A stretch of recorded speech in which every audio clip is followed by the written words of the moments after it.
Good evening दोस्तों। Modern coaching classes Bhopal से आज फिर मैं हाजिर हूं धनराज शाहू। और जैसा कि आप सभी जानते हैं, मैं स्पेशल क्लास मैथ्स की ले रहा हूं आपके लिए इस लॉकडाउन के चलते हुए। तो दोस्तों, आपने कल के सेशन में हमारा वीडियो देखा होगा कि नंबर सीरीज चल रहा था। तो दोस्तों, सभी लोग आज फिर जुड़ जाइए नंबर सीरीज के अगले सेशन की ओर। मैं बात करूंगा नंबर सेशन के कुछ और कॉन्सेप्ट, कुछ और क्वेश्चन जो हमारे पास रह गए हैं। तो हमारा टॉपिक क्या चल रहा था, हमारा चैप्टर क्या चल रहा था दोस्तों? नंबर सिस्टम चल रहा था। और उस नंबर सिस्टम वाले टॉपिक में मैंने कल स्टार्ट किया था नंबर सीरीज। उसी नंबर सीरीज से बेस्ड में आज के सामने कुछ और क्वेश्चन प्रेजेंट कर रहा हूं। आज ही हमारी नंबर सीरीज से संबंधित ही क्वेश्चन आज के सेशन में चलेंगे दोस्तों। तो साथ में जुड़े रहिए और बिना स्किप किए हमारे इस वीडियो को लास्ट तक देखें। और साथ में दोस्तों, हमारे इस वीडियो का कंप्लीटली इस सिलेबस का नोट्स जरूर बनाते चलें, क्योंकि आपको नोट्स बनाएंगे तो आगे कोई भी दिक्कत नहीं होगी। और दोस्तों, कल मैंने बात किया हुआ था कल के सेशन में कि जो भी डाउट हमारी इस क्लास से संबंधित आते हैं तो उसे आप मेरे Telegram channel maths by Dhanraj Shahu sir के नाम से आप सर्च कर टेलीग्राम में आप जुड़कर अपने डाउट को वहां पर साझा कर सकते हैं दोस्तों। तो मैं बात कर रहा हूं अगले सेशन की ओर। ज्यादा समय ना लेते हुए आप कंटिन्यू हो जाइए। यदि आप हमारे चैनल में नए हैं दोस्तों, तो चैनल को सबसे पहले लाइक करें, शेयर करें और साथ ही साथ सब्सक्राइब करना ना भूलें और बेल आइकन जरूर दबाएं, ताकि डेली की अपडेटेड जो वीडियो हैं आपके स्क्रीन में सबसे पहले आ जाए। तो मैं दोस्तों बात कर रहा हूं आज के सेशन की नंबर सीरीज, जो कि कल का कॉन्सेप्ट था और कल का ही टॉपिक था। ये टॉपिक आज कंटिन्यू कर रहा हूं। तो देखेंगे, सबसे पहले नंबर सीरीज आपने कल समझा था और इसी पर बेस्ड कुछ क्वेश्चन और देख रहे हैं। तो दो कॉन्सेप्ट कल रह गए थे, लगातार 1 से n तक की सम प्राकृत संख्या के वर्गों का योगफल। तो दोस्तों, आप देखेंगे लगातार 1 से n तक की सम प्राकृत संख्या आपने देख चुका था। बस टॉपिक आ गया सम प्राकृत संख्या के वर्गों का योगफल। तो इसके लिए फॉर्मूला होता है, इसका व्यापक रूप देखेंगे आप। कल भी मैंने बताया था दोनों रूप आपको, तो व्यापक रूप देख रहे होंगे। 2 का वर्ग धन 4 का वर्ग धन 6 का वर्ग, इस प्रकार से 2n का वर्ग। मैंने दोस्तों यहाँ 2n क्यों लिखा हुआ है? क्योंकि 2n जो होता है सम प्राकृत संख्या का व्यापक रूप होता है। तो हमने देखा 2n का वर्ग भी हमने देखा। इसके लिए फॉर्मूला होता है n+1 n+2/6। दोस्तों, आपने कल देखा होगा कि जैसे हमने ये फॉर्मूला लिखा है, सेम कुछ फॉर्मूला कल भी देखा था। बिल्कुल सर, क्योंकि अब आपको ध्यान में लाना है, रियलाइज करना है कि सर आपने यहाँ n अकेला लिखा है, कल के एक फॉर्मूले में 2n अकेला लिखा था। फॉर्मूला यही था, देखा था आपने दोस्तों। तो आप थोड़ा सा गौर कीजिए और हमारी कल की लास्ट क्लास में जाइए। कोशिश करें कि ये जो 2n मैंने लिखा था वो कौन सा कॉन्सेप्ट था दोस्तों। तो मैं बताना चाहूंगा, कल का कॉन्सेप्ट और आज के इस कॉन्सेप्ट में थोड़ा सा फर्क है। तो मैंने बात किया था वहां प्राकृत संख्या के वर्गों का योगफल, ओनली प्राकृत संख्या के वर्गों का योगफल। मैंने बात कर दिया यहाँ पर सम प्राकृत संख्या के वर्गों का योगफल। तो फॉर्मूला चेंज हो गया। तो इन फॉर्मूले में कंफ्यूज नहीं होना, क्योंकि बहुत सारे बच्चे इसमें कंफ्यूज हो सकते हैं, इसलिए मैंने उस डाउट को क्लियर कराया दोस्तों।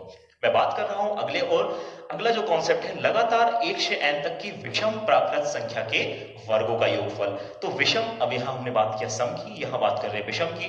तो इसको व्यापक रूप में इस प्रकार से प्रेजेंट किया हुआ है मैंने, 1 की घात 2, 3 की घात 2, 5 की घात 2। तो दोस्तों, आपने देखा यही विषम संख्याएं होती हैं, 1 3 5 7। मैंने बात किया इसका व्यापक रूप 2n+1 का वर्ग। तो 2n+1 हमने देखा था कि विषम प्राकृत संख्या है, उसका व्यापक रूप। तो इसके लिए भी फॉर्मूला सेम है।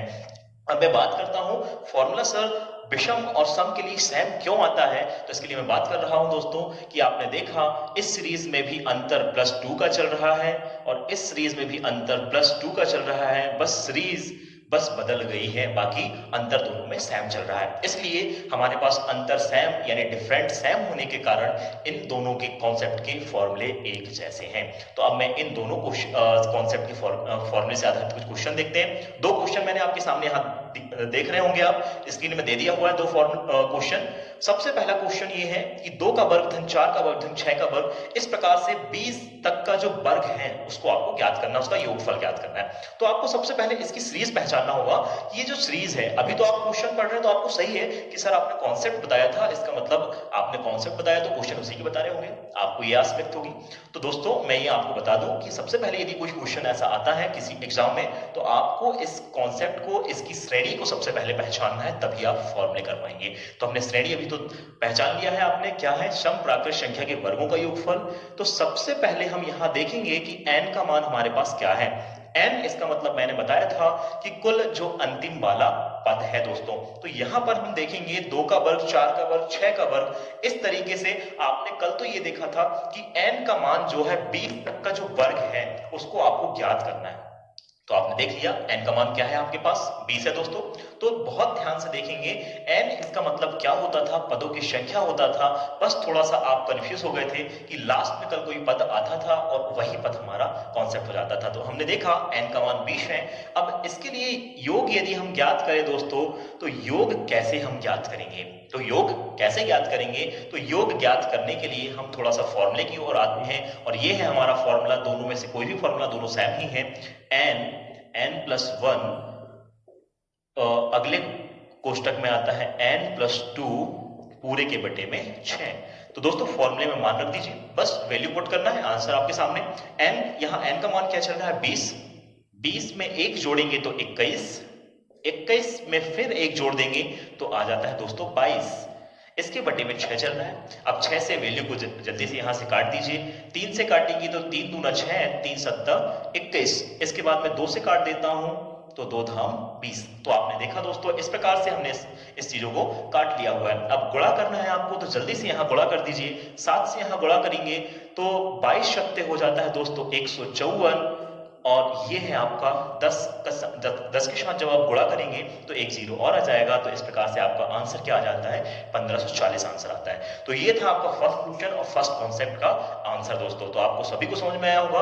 अगले कॉन्सेप्ट की बात करता हूं, बस संख्या की जो सीरीज है यानी श्रेणी है वो बस चेंज हो गई है, कॉन्सेप्ट वही है, फॉर्मूला भी वही लगेगा, बस यहाँ सीरीज पहचानना है। तो सीरीज आप देखेंगे 1 की घात 2, 3 की घात 2, 5 की घात 2, इस प्रकार से ये सीरीज 25 तक चल रही है। और ये सीरीज कैसी है दोस्तों, विषम संख्याओं की सीरीज है और सभी विषम संख्याओं की सीरीज में वर्ग लगा हुआ है। तो सबसे पहले हमें पहचानना है कि n का मान क्या है। n मैंने बताया था अंतिम वाला पद होता है, तो n क्या है 25 तक ज्ञात करना है। क्या ज्ञात करना है दोस्तों 25 तक।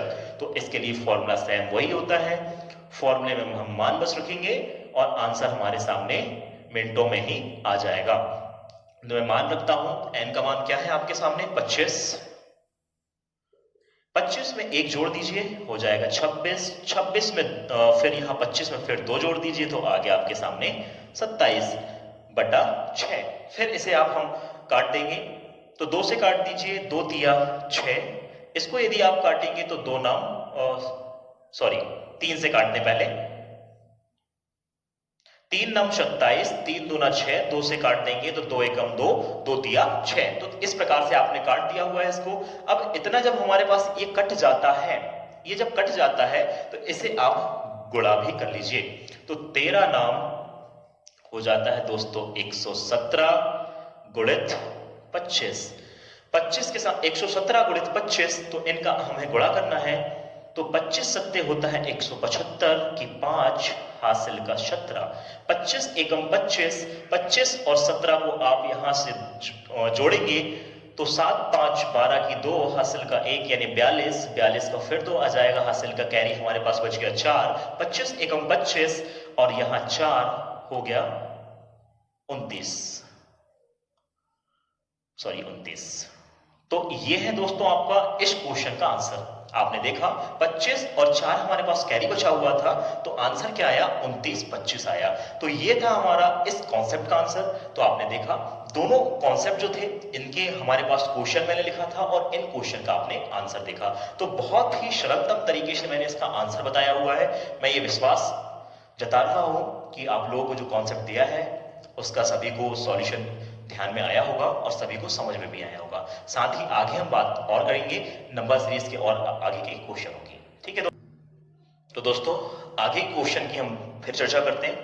तो जैसा कि आपने कुछ कॉन्सेप्ट के माध्यम से कल क्वेश्चन देखा था, अब थोड़ा सा उसका डिफिकल्ट रूप दे रहा हूं मैं, थोड़ा सा कठिन रूप। आगे स्टेज वाइज स्टेज आपको थोड़ा सा व्यापक रूप भी मैं दिखाने वाला हूं। तो आप देखेंगे थोड़े से आगे के क्वेश्चन आ जाते हैं, उन्हें भी हम देखेंगे। अभी तो मैंने जो केवल आपको फॉर्मूला दिया हुआ था, जो कॉन्सेप्ट समझाया था, उसी कॉन्सेप्ट को आपको बताया था और उस पर आधारित क्वेश्चन करवाया था। अब दोस्तों है फॉर्मूले के ही क्वेश्चन, बस ये है कि सीरीज थोड़ी सी टेढ़ी मेढ़ी दे दी होगी, आपको पहचानना होगा, उस सीरीज को पहले बनाना होगा, तब आप क्वेश्चन कर पाएंगे। तो देखेंगे ये फर्स्ट सीरीज हमारे पास आ रही है। मैंने इसका कोई फॉर्मूला नहीं बताया है जैसी ये सीरीज लिखी हुई होगी दोस्तों। तो आप बिल्कुल देख रहे होंगे कि जो मैंने सीरीज लिखा है उसका कोई पर्टिकुलर फॉर्मूला मैंने अभी नहीं बताया। तो देखेंगे आप 51 प्लस 52 प्लस 53 इस प्रकार से 100 तक का सम हमें ज्ञात करना है, यानी योग ज्ञात करना है। तो कैसे हम इसका योग ज्ञात करेंगे? 51, 52, 53 इस प्रकार से डैश डैश डैश 100 तक का योगफल ज्ञात करना है। तो थोड़ा सा ध्यान देंगे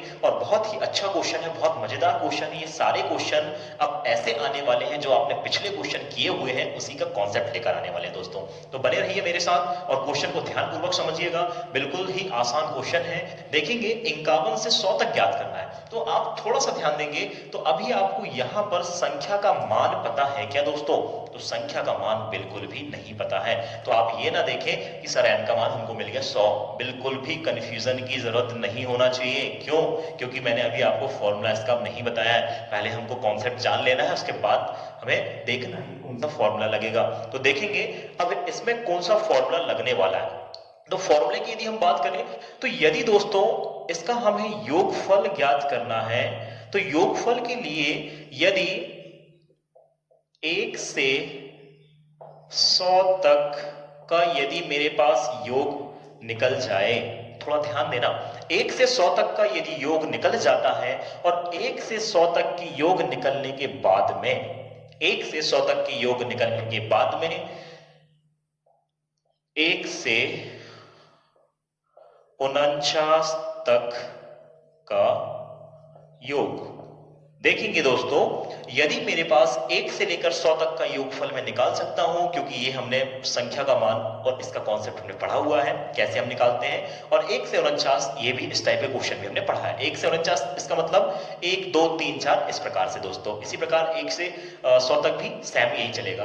तो 1 से 100 तक आप निकाल लीजिए। 1 से 100 के बाद 1 से 49 भी यदि घटा लें तो ध्यान देंगे थोड़ा सा, 1 से लेकर 100 तक मेरे पास ये है 1 1 to 100। थोड़ा ध्यान देंगे, मैं कॉन्सेप्ट बता रहा हूं। 1 to 100 है मेरे पास ये लाइन। 1 to 100 तक की मेरे को योग इस लाइन से प्राप्त हो जाएगी। यदि ये मैंने निशान कर दिया हुआ है 49, यहां तक 49। यदि मेरे को निकालना क्या है, 51 से लेकर हमें निकालना है 100 तक। सॉरी, यहां 49 ना आते हुए 50 आएगा, क्योंकि यहां 50 नहीं दिया है क्वेश्चन में, 51 दिया है।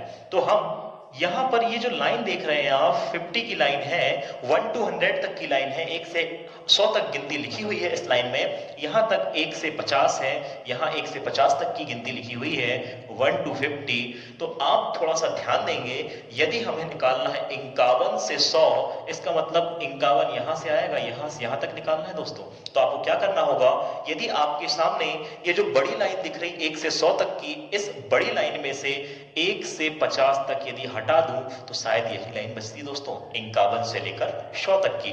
तो आपने देखा होगा कि इसका कॉन्सेप्ट है 1 से 100 तक की प्राकृत संख्या का योगफल ज्ञात कर लीजिए और 1 से 50 तक की उसमें से घटा दीजिए, तो बचेगा शेष 51 से 100 तक। आपने देख लिया। तो मैं बात कर रहा हूं यहां पर 1 से 100 तक आपने निकालना सीख चुका है दोस्तों। n का मान आ जाएगा 100। n का मान क्या आएगा 100। और 1 से 1 2 3 4 प्राकृत संख्याओं का योगफल ज्ञात करना, उसके लिए फॉर्मूला होता है। एक बार मैं लिख के बता रहा हूं, आप जबकि आपको याद होना चाहिए, पर मैं यहां लिख देता हूं एक बार। फर्स्ट टाइम है इस क्वेश्चन का, इसलिए n प्लस 1/2 ऐसे निकालते हैं इसका फॉर्मूला। इसके बाद माइनस 1 से 50 तक, तो ये भी फॉर्मूला सेम लगेगा, n प्लस 1/2। बस फॉर्मूले में मान बस अलग अलग रखना है। तो n का मान यहाँ पर 100 है, यहाँ n का मान है 50, तो मैं यहाँ मान रखता हूं दोस्तों। यहाँ यदि हम रखेंगे 100 रख दिया मैंने, और 100 और 1 हो जाता है दोस्तों 101। 101 की बटे में 2। इसी प्रकार से माइनस मुझे करना है, यहाँ मान रखेंगे 50 इंटू 50 और 1 51, उसके बटे में 2। दोस्तों आप देखेंगे अब इसे हमको सरल बस करना है। ये 50 बार कट जाएगा, ये 25 बार कट जाएगा। यदि मैं इसको सरल करता हूं तो थोड़ा सा यदि आप ध्यान देंगे, 50 का 101 में यदि हम गुणा करते हैं तो हमें आ जाता है दोस्तों 5050, और 5050 में से हमें घटाना है 25 और 51 का गुणा कर लीजिए, तो 25 एकम 25 की 5 हासिल का 2, 25 पंचे 125, 125 और 2 हो जाएगा 127। तो आ जाता है दोस्तों 1275। आप यदि यहाँ देखेंगे कि अब हमारे पास जो मान आया हुआ है, क्या आ गया हुआ है 50। 50 यहाँ लिखा है 5050 में से 1275 आप माइनस कर लीजिए। ये है आपके सामने 50-50 मैं माइनस करके बता रहा हूं क्योंकि जीरो से इस तरह आपका स्टार्ट कर रहा हूं, इसलिए कैसे आप माइनस करेंगे ये भी आपको पता होना चाहिए। आप देखिए यहाँ जीरो से आप 5 नहीं घटा सकते, इसलिए 10 से 5 गया 5, यहाँ बचा 4, एक फिर इससे उधार ले लीजिए। 14 में से 7 चला गया, बच गया 7 दोस्तों। यहाँ पर बचा है 9, 9 में से 2 चला गया 7, यहाँ पर बचा था 4, 4 में से 1 गया 3। तो ये है आपका माइनस करने का तरीका। तो आपने देखा इसका आंसर आ गया 3775। क्या आया दोस्तों 3775। तो क्या था इसका कॉन्सेप्ट, अगले क्वेश्चन की ओर फिर मैं बढ़ता हूं और इसी कॉन्सेप्ट के साथ इस क्वेश्चन को भी करता हूं। 41 से लेकर 100 तक की सारी जो प्राकृत संख्या है उनका योगफल ज्ञात करना है। तो देखेंगे सेम जो पिछला क्वेश्चन आपने देखा वही क्वेश्चन है, बस क्वेश्चन को अच्छे से समझाने के लिए, बेहतर समझाने के लिए मैंने 2 क्वेश्चन लिया हुआ है। 1 से लेकर 100 तक का योग, मैं डिटेल्स नहीं लिख रहा हूं, अब मैंने सीधे 1 से 100 तक का योग, क्योंकि आपको बता दिया हुआ है। उसमें से यदि मैं माइनस कर देता हूं 40 तक का, 41 से करना अपने को, तो 40 तक का यदि माइनस कर दूं 1 से 40 तक योग, यदि दोस्तों ध्यान दे रहे होंगे आप, 1 से 40 तक यदि 1 से 100 निकाल लिया मैंने और 1 से 40 माइनस कर दिया, जैसे मैंने लाइन में ही बताया था आपको, तो यही बचेगा 41 से लेकर 100 तक का। क्या बच जाएगा 41 से लेकर 100 तक का। तो यहां से मैं डायरेक्ट मान ना रखते हुए एक बार फिर आपको कॉन्सेप्ट क्लियर करवा रहा हूं। n+1/2 माइनस, इसके लिए भी सेम फॉर्मूला n+1/2। अब फॉर्मूले मान रखेंगे, 100 यहां रखेंगे तो सेम यही मान आ जाएगा इसको सॉल्व करके। 100 लिखा हुआ है इंटू 101/2। इसी प्रकार से यहां पर अब 50 की जगह क्या रखना है आपको, 40 रखना है। यहाँ 40 है दोस्तों, क्योंकि 41 से हमें ज्ञात करना है, तो 40 रख देंगे।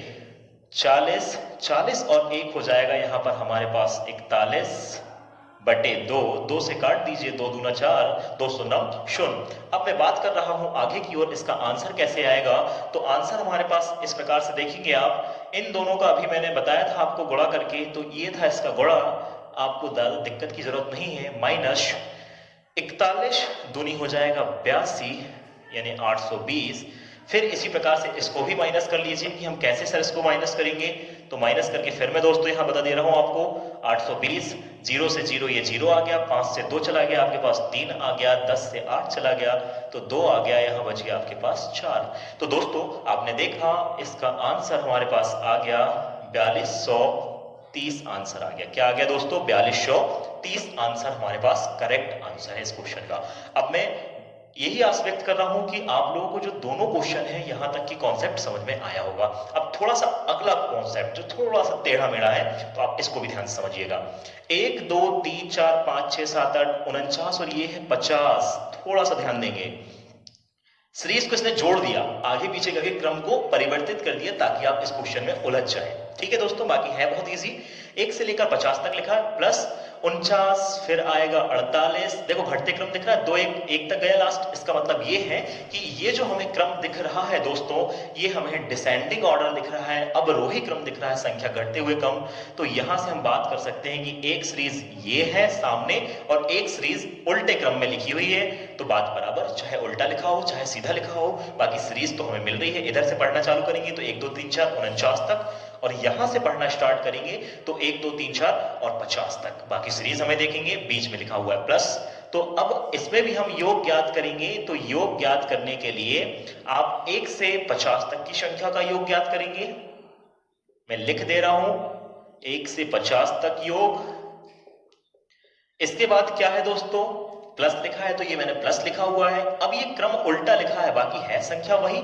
यदि इधर से लिखता 49 उधर आता, तो इसने 49 48 47 से घटते क्रम में गया डैश डैश करके 1 तक। इसका मतलब ये भी एक संख्या का क्रम है जो कि 1 से 49 तक गया है। कहां तक गया है दोस्तों, 1 से लेकर 49 तक गया है। तो आपने देखा, अब यहां पर माइनस कर रहे थे, अब यहां प्लस करेंगे क्योंकि दोनों सीरीज कंबाइन आई हुई है, ऐड करना है हमको, उसका सम करना है।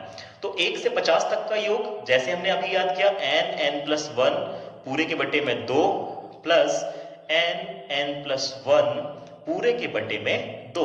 अब फॉर्मूले में हमको वैल्यू पुट करना है। फॉर्मूले में वैल्यू पुट करेंगे, n का मान पहचाने, n का मान 50, 50 गुणित 1 51/2 प्लस, अब मैं बात कर रहा हूं यहां की, तो n+1, n का मान है 49, 49 और 1 हो जाएगा 50, 50 के बट्टे में 2।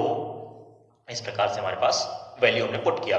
अब इसे काट दीजिए 25 बार, इसे काटेंगे आप 25 बार। अब जल्दी से लेकर इसका गुणा बस करना है दोस्तों आपको, तो देखेंगे कैसे हम गुणा करेंगे और कैसे हमारे पास मान आता है। 25 एकम 25 की 5, कैरी बच गया हमारे पास 2, 25 पंचे 125, 125 और 2 हो जाएगा 127 प्लस इसका गुणा यदि हम करते हैं तो इसका गुणा भी जल्दी से कर लीजिए। यदि किसी को गुणा करने में डायरेक्ट यदि प्रॉब्लम होती है तो आप लोग एक एक करके आप एक एक अंकों का भी कर सकते हैं। मैं यहाँ डायरेक्ट कर रहा हूं तो 25 से यदि करेंगे आप, 25 नाम होता है 225 दोस्तों, 225 पढ़ना ध्यान रखेंगे, 25 नाम 225, एक एक अंक में कर रहा हूं। 225 का मैंने 5 ले लिया, कैरी मेरे पास बचा है 22, 25 जो के होता है 100, 100 और 22 हो जाएगा 122। तो इस प्रकार से हमारा एक ही आंसर आ गया। इन दोनों संख्याओं को ऐड कर दीजिए, 5 और 5 10 का शून्य, हासिल का 1 7 और 2 9 और 1 10 का शून्य, फिर हासिल का 1 बचा है 2 और 2 हमारे पास 4, 4 और 1 बचा हुआ है 5, 1 और 1 2। तो ये आपका रहा आंसर फाइनल। तो दोस्तों जैसे आपने देखा ये 3 क्वेश्चन कैसे अनसुलझे क्वेश्चन के रूप में देखा आपने, और है बहुत इजी, बस आपको इसको पहचानना है दोस्तों। तो लगभग सभी क्वेश्चन आपको समझ में आए होंगे, बस बार बार इसका प्रैक्टिस करें। ऐसे अनसुलझे क्वेश्चनों को आप और भी अपने दिमाग से खोज कर ज्यादा से ज्यादा नंबर ऑफ क्वेश्चन की संख्या बढ़ाते जाइए दोस्तों। तो साथ में बने रहिए और मैं क्वेश्चन लेकर आ रहा हूं। तो दोस्तों अभी हम देख रहे थे, कुछ क्वेश्चन और देखेंगे इसके आगे, कंटिन्यू करते जाइए हमारी क्लास को। तो देखेंगे अगला क्वेश्चन ये आता है, प्रथम 50 सम संख्या का योगफल क्या होता है। तो दोस्तों थोड़ा सा गौर करिएगा, क्वेश्चन वही है जो हमने पहले किया हुआ है, बस क्वेश्चन का टाइप बदल गया, इस क्वेश्चन का प्रकार बदल गया। कैसे ये क्वेश्चन अलग तरीके से पूछा जाता है वो आपके सामने मैंने प्रेजेंट किया हुआ है कि प्रथम 50 जो सम संख्या है 50 है, परंतु इसके आगे प्रथम आ गया। तो थोड़ा सा गौर करिएगा इस क्वेश्चन की ओर। प्रथम 50 यदि सम संख्या का योगफल यदि पूछा जाए, प्रथम 50 यानी प्रथम 50 यानी सबसे पहले हमें यह बताना है कि 50 सम संख्या निकालना है। तो आपको दोस्तों ये मैंने बताया हुआ है और आपको ये ध्यान होगा कि प्रत्येक सम संख्या के बीच में +2 का अंतर होता है। तो यदि +2 का अंतर होता है इसका मतलब ये होता है, हम कह सकते हैं कि 50 सम संख्या पूछा गया है, इसका मतलब अंतिम सम संख्या हमारी 100 होगी, क्योंकि 1 से लेकर 100 तक के बीच में दोस्तों, 1 से लेकर 100 तक के बीच में ही हमारी 50 सम संख्या आएंगी। क्लियर होगा ये? क्यों? क्योंकि सभी सम संख्याओं के बीच का अंतर और विषम संख्याओं के बीच का अंतर 2 होता है। मैंने ये कॉन्सेप्ट आपको पहले बता चुका है, तो आपको ध्यान रखना है कि कॉन्सेप्ट में कि बीच का अंतर 2 होता है। तो प्रथम 50 बोला है, 50 तक नहीं बोला है, 50 संख्या लेना है जो सम है। तो 50 जो सम संख्या लेना है तो वो 100 तक में हमको देखने को मिलेगी। तो अंतिम सम संख्या कौन सी आएगी आपको दोस्तों ध्यान रखना पड़ेगा, इस क्वेश्चन को ध्यान से देखना भी होगा। तो n का मान हमारे पास आ गया 100। क्यों? क्योंकि 50 सम संख्या लेना है, इसका मतलब 50 का दोगुना, 2 का अंतर चल रहा है, तो 50 का दोगुना होता है 100, और 100 तक में हम देखेंगे 50 सम संख्या आती है, बिल्कुल आती है, आप गिनकर भी देख लीजिए। तो 100 हमारे पास यदि संख्या लेते हैं 1 से लेकर 100 तक, तो 2 4 6 8 ऐसे गिनते जाएंगे आप, तो 50 हमको क्या मिलेगी, 50वें नंबर में हमें जो सम संख्या 50वें नंबर की है वो हमें क्या मिल जाएगी, 100 मिल जाएगी दोस्तों। तो अब हम बात करते हैं, अब योग ज्ञात करना है। तो 50 यानी 100 तक हमें ज्ञात करना है, तो इसका मैं व्यापक रूप लिख दे रहा हूं आपके सामने ताकि आपको दिक्कत ना हो। कहां तक जाना है हमको, 100 तक। क्वेश्चन यही बोल रहा है हमारा, बस बोलने का तरीका बदल दिया उसने। तो 2 4 6 8 10 100 तक, 100 तक आप गिनकर देख लीजिए, सम संख्या 50 होंगी, तो 50 तक में इसका योगफल निकालना है दोस्तों। बस इसके योगफल का हमें फॉर्मूला ध्यान रहना चाहिए कि सम संख्या यदि है तो सम संख्या के योगफल का फॉर्मूला क्या होता है। थोड़ा सा ध्यान दीजिए आप, क्योंकि मैंने बहुत सारे क्वेश्चन करवा दिया है। यदि ये क्वेश्चन भी यदि मैं ही करवाऊं तो फिर दिक्कत हो जाएगी, इसलिए हमें सम संख्या के लिए जो फॉर्मूला मैंने बताया हुआ था उस फॉर्मूला को थोड़ा सा ध्यान देना है। बताएंगे सब लोग, रियलाइज करें। मैं चाह रहा हूं कि आप खुद इसे थोड़ा सा खोजें कि सम संख्या के लिए फॉर्मूला क्या था, विषम संख्या के लिए फॉर्मूला क्या था। तो सम संख्या के लिए यदि आपको याद ना हो तो मैं याद दिलवा रहा हूं। मैंने एक फॉर्मूला बताया था x प्लस 1, जहां मैंने बताया था x क्या है, हमारे पास सम पदों की संख्या है दोस्तों। क्या है x? सम पदों की संख्या। तो हमारे पास सम पद कितने हैं, तो इसमें स्पष्ट दिख रहा है हमको 50 सम पद है। कितने सम पद है? 50 संख्या बोला, इसका मतलब 50 सम पद होंगी। और कैसे निकालते हैं इसको भी मैंने बताया था कि x का मान होता है n/2। तो इस चीज को आपको ध्यान में रखना है दोस्तों। तो n का मान है हमारे पास 100/2, इसका मतलब सम पदों की संख्या आ गई 50। तो आप इसमें मान रख दीजिए 50 × 50 और 1 हो जाता है 51। अब इन मानों का हमें गुणा करना है दोस्तों। तो दोनों मानों का यदि आप गुणा करते हैं तो 5 × 5, 5 × 5 = 25 और 1 ये 0।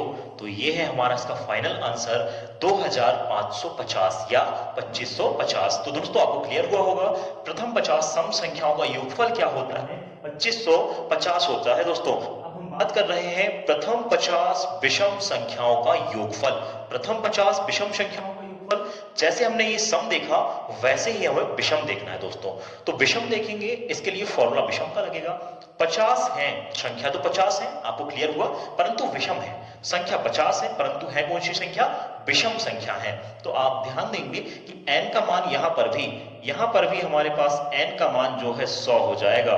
पर थोड़ा सा यदि हम ध्यान देते हैं तो बात किया हुआ है दोस्तों इसमें सम संख्या की और विषम संख्या की। तो विषम संख्या हम देख रहे हैं प्रथम 50, इसका मतलब 1 से स्टार्ट करना है, 50 विषम संख्या ज्ञात करना है। तो 1 से लेकर 100 तक के बीच में तो मिलेंगी, परंतु एक कॉन्सेप्ट इसमें यह आता है 100 चूंकि यहां पर अंतिम विषम संख्या नहीं है दोस्तों। क्यों नहीं है? क्योंकि ये तो सम संख्या है। तो इसके पहले वाली जो संख्या है वो है हमारे पास विषम संख्या। तो क्लियर हुआ होगा गाइस, ये जो हमारे पास 99 है ये अंतिम विषम संख्या है। तो इसके लिए फॉर्मूला लगा देते हैं। तो योग का फॉर्मूला इसका क्या होता है, एक बार और ध्यान से देख लीजिए आप, यदि याद ना हो तो n + 1/2 होल पावर 2, ये विषम संख्याओं के लिए फॉर्मूला होता है जिसका योगफल ज्ञात करने का। तो n का मान हमारे पास है 99 + 1/2 होल पावर 2। तो इसको जोड़ दीजिए तो ये हो गया 100/2 होल पावर 2। इसको आप डिवाइड कर देंगे तो 50 और 50 का वर्ग करेंगे तो दोस्तों आ जाता है आपके पास 2500। ठीक है दोस्तों, तो आपने देखा किस प्रकार से ये क्वेश्चन हमारे पास सॉल्व होते हैं। तो ये दोनों क्वेश्चन बहुत ही शानदार हैं और ये क्वेश्चन को किस तरीके से प्रेजेंट करते हैं आपने देखा। बस इसका टाइप थोड़ा सा बदल गया था, इसलिए आप कंफ्यूज हो रहे थे। बस थे फॉर्मूले वही जो पहले आपने देखा है। तो अगले क्वेश्चन की ओर मैं फिर बढ़ रहा हूं दोस्तों, तो देखते रहिए आप। तो दोस्तों आगे हम क्वेश्चन देख रहे हैं। इस प्रकार से हमारे पास अगला क्वेश्चन ये है कि 1 से लेकर 50 तक की कितनी संख्याएं हैं जो 4 व 5 दोनों अंकों से पूर्णतः विभाजित हैं। पूर्णतः इसका मतलब होता है दोस्तों पूरी बार जो संख्याएं विभाजित हों। तो हम यहाँ बात कर रहे हैं इस प्रकार से कि क्वेश्चन हमारे कैसे आएंगे और इस क्वेश्चन में हमें करना क्या है दोस्तों। तो आप देखेंगे 1 से लेकर 50 तक की संख्याएं हमें देखना है और उन दोनों अंकों के बीच यानी 1 से लेकर 50 तक की संख्याओं के बीच में ऐसी कौन सी संख्याएं हैं और वो कितनी संख्याएं, उनका नंबर बताना है हमें। तो हमें पूरी अलग अलग संख्या निकालकर नहीं बताना है, कितनी संख्याएं पूछा है जो 4 व 5 दोनों अंकों से पूर्णतः विभाजित है। तो हम बात करेंगे यदि हमें इस टाइप के क्वेश्चन आता है दोस्तों तो इन 4 और 5 का एलसीएम निकालना होता है। ट्रिक बता रहा हूं, बहुत ही शानदार ट्रिक है और बहुत ही आसानी से आप इसे सॉल्व कर सकते हैं। मिनटों में आप जल्दी से जल्दी इसे सॉल्व कर सकते हैं दोस्तों। तो देखेंगे 4 और 5 का यदि आप एलसीएम निकालते हैं तो 4 और 5 का एलसीएम आता है दोस्तों 20। ये है हमारे पास 4-5 का एलसीएम। और इस ट्रिक के माध्यम से हम क्वेश्चन को कैसे सॉल्व करेंगे, 1 से 50 के बीच पूछा है हमें, इसलिए हमें 1 और 50 को लिखें। तो 1 में यदि हम 20 का भाग देते हैं तो 20 का भाग 1 में नहीं जाएगा। हम बात कर रहे हैं अब 50 की, तो 1 छोड़ देंगे, भाग नहीं जा रहा है तो छोड़ देंगे। यदि इस संख्या से छोटी संख्या है तो हमने छोड़ दिया, यदि बड़ी होती तो बिल्कुल हम उसमें भाग देते, या बराबर की होती तो भी देते दोस्तों, है ना। तो देखेंगे इसमें भाग नहीं जा रहा था इसलिए इसको छोड़ दिए। अब बात करेंगे हम इस संख्या की ओर। तो इसमें भाग नहीं जा रहा है, कितने बार जा रहा है, 20 शून्य बार भाग जा रहा है, यानी एक भी बार भाग नहीं जा रहा है। इसलिए हम यहां पर बात करेंगे कितने बार भाग जा रहा है, 0 बार। अब बात कर रहे हैं यहां पर यदि 20 का यदि मैं भाग देता हूं, किसका भाग देता हूं, 20 का भाग यदि इसमें देता हूं, इसमें नहीं जाएगा, ठीक है। तो यहां 20 का यदि हम इसमें भाग देंगे तो 20 दूना 40, पूर्णतः जितनी बार जाएगा उसे हमको लिखना है। 20 दूना 40, 20 दिया 60, आगे बढ़ जाएगा 50 से, तो 20 दूना 40, तो क्या आया दोस्तों, 2 आया।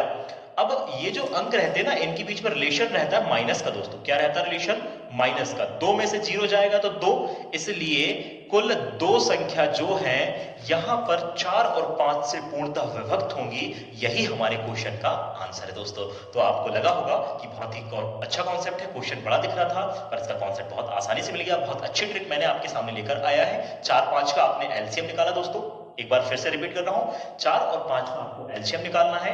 और जब आप एलसीएम निकाल लेंगे तो जो एलसीएम आता है उन दोनों संख्या जो आपको दी गई है क्वेश्चन में, बारी बारी से उस एलसीएम से उन संख्याओं में भाग दे दीजिए और जो भी मान हमारे पास आता है उन्हें लिख लीजिए। यदि संख्या इस एलसीएम से आगे वाली या पीछे वाली कोई भी संख्या यदि छोटी है तो उसमें हमें भाग नहीं देना है, 0 बार जाता है भाग।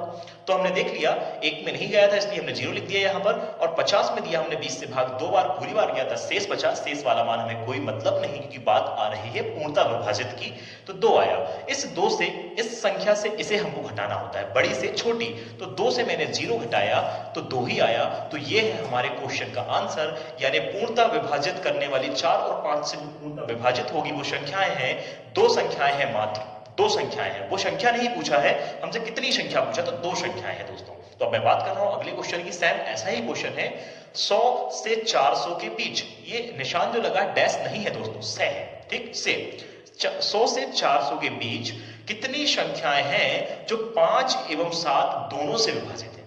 किस किस से दोस्तों, 5 और 7 से। तो सबसे पहले मैंने ट्रिक क्या बताया है, 5 और 7 का हमें लेना है दोस्तों एलसीएम। एलसीएम यदि जिस किसी को नहीं बनता है दोस्तों, तो मैं एक बार यहां एलसीएम दोनों का बता दे रहा हूं। एलसीएम निकाला जाता है 4 5, 4 से यदि आप डिवाइड करते हैं, एलसीएम का पहले फुल फॉर्म आप जान लीजिए, लीस्ट कॉमन मल्टीपल या लोवेस्ट कॉमन मल्टीपल, हिंदी में इसे बोलते हैं लघुत्तम समाप्त वर्ग, यानी छोटी से छोटी संख्या। 4 और 5 का यदि आप निकालेंगे तो 4 एकम 4, 5 जैसा कि वैसे ही, 5 एकम 5, तो इस प्रकार से इन दोनों का आपने गुणा करा तो हमारे पास मान आया 20, तो ये कहलाता हमारा लघुत्तम दोस्तों। जिसको यहां ना बने तो इस लघुत्तम को फिर मैं यहां निकाल दे रहा हूं। 5 और 7 का लघुत्तम होता है यानी लोवेस्ट कॉमन मल्टीपल होता है 35, 7 5 जो 35, इसे मैं निकाल कर ही बता देता हूं। 5 और 7, 5 1 जा 5, यह है हमारे पास 7, 7 1 जा 7, 7 7 एकम 7। तो इस प्रकार से इन दोनों का हमने मल्टीप्लाई कर दिया हुआ है, 7 बना 35। तो ये है हमारे पास क्वेश्चन का एलसीएम। तो 5 और 7 का एलसीएम लिया। ट्रिक हमारी फर्स्ट में ये कहती है, जो हमारे पास 2 विभाजक बिंदु दिए हुए हैं उसका हमें एलसीएम लेना है। तो एलसीएम आया दोस्तों 35। इसके बाद जो 2 संख्याएं दी गई हैं जिनके बीच की संख्या हमें पता करना है, उन दोनों संख्याओं में इस एलसीएम से भाग देना है। तो भाग दूंगा मैं 35 का यहां पर, 35 का यहां पर, हमें जो पूरी बार जाएगा भाग उसे बस लिखना है। तो इसको देख लीजिए, 35 दूना 70, यदि 3 बार करेंगे तो संख्या आगे बढ़ जाएगी। तो क्या आ जाता है इसका आंसर, 35 दूनी 70। इसके बाद इससे यदि आप देंगे तो 35 एकम 35, बच गया 5, फिर ये हो गया 0 यानी 50, फिर 35 एकम 35। पूरी बार जो जाएगा आप भाग देकर देखिए, पूरी बार केवल 11 बार भाग जाता है। और दोस्तों मैंने आपको ये बताया है कि इन दोनों के बीच में रिलेशन माइनस का होता है। तो हम इन दोनों को यदि हम माइनस करेंगे तो 11 में से 2 चला गया तो बच गया 9, और यही हमारे इस क्वेश्चन का आंसर था। जैसा आपने देखा 100 और 400 के बीच में कुल 9 संख्याएं होंगी जो 5 और 7 दोनों से पूर्णतः विभाजित होंगी। तो दोस्तों मैं ये विश्वास ज्ञात कर रहा हूं और विश्वास दे रहा हूं आप लोगों को कि जो भी क्वेश्चन यहां पर हो रहे हैं बहुत ही ज्यादा इंपॉर्टेंट है। और ये जो दोनों क्वेश्चन थे दोस्तों, ये आरआरबी एनटीपीसी के लिए इंपॉर्टेंट भी हैं और साथ में आरआरबी में जो क्वेश्चन पूछे गए हैं वो भी यहां पर आप देख रहे हैं। तो दोस्तों मैं कोशिश कर रहा हूं कि आप लोग सभी लोग जुड़े होंगे हमारी क्लास में, लास्ट तक देख रहे होंगे। बस साथ आप लोग देते रहिए, नोट्स कंप्लीट बनाइए दोस्तों। बस आज का सेशन मैं यही समाप्त करता हूं, फिर मैं कल मिलूंगा। तो दोस्तों आप लोग कंटिन्यू बने रहें और साथ में हमारे चैनल को यदि वीडियो पसंद आया है तो लाइक करें, शेयर करें दोस्तों, और साथ ही बेल आइकन भी दबाएं और सब्सक्राइब भी करते जाएं। और डेली के अपडेटेड वीडियो को सबसे पहले पाने के लिए बेल आइकन जरूर दबाइए। तो फिर मिलूंगा दोस्तों, bye bye, see you, take care.